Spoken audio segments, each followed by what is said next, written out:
नमस्कार बंधू भगिनींनो, आपल्या सगळ्यांचं सहर्ष स्वागत आहे। श्री रेणुका देवीसाठी उपासनासाठी सुरुवात केलेली स्वास्तिकम या चॅनलवर तरी आपण सगळ्यांनी आज अध्याय 11 याचं अध्ययन करूया। ओम श्री रेणुकाय नमः। ओम श्री रेणुकाय नमः। ओम श्री रेणुकाय नमः। ओम श्री रेणुकाय नमः। ओम श्री रेणुकाय नमः। ओम श्री रेणुकाय नमः। चला तर सुरुवात करूया आज 11व्या अध्यायाला। आज आपण क्रमाने 11 यानंतर 12 आणि शेवटचा अध्याय 13वा केल्यानंतर देवीची काही स्तुती सुद्धा ऐकणार आहोत उद्यापासून।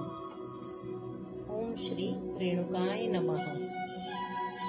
कलियुगी अध्याय 11वा। कलियुगी रेणुकेची पूजेचे प्रस्त वाढले। रामाद्री पर्वतावर गरुड तीर्थ होते। तेथे लोक पाप शालनासाठी स्नानास येत। एके दिवशी गरुड ताम्हेने व्याकुळ होऊन जमदग्नी आश्रमात आला। त्याने त्या तीर्थात स्नान केले। त्या वेळेपासून त्या तीर्थास गरुड तीर्थ नाव पडले।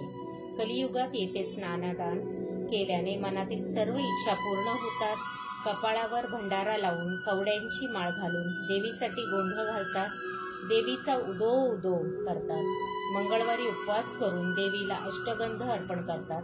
तेथे श्री रेणुका देवीला शैव लोक शिवपत्नी म्हणतात, तर वैष्णव राममाता म्हणतात।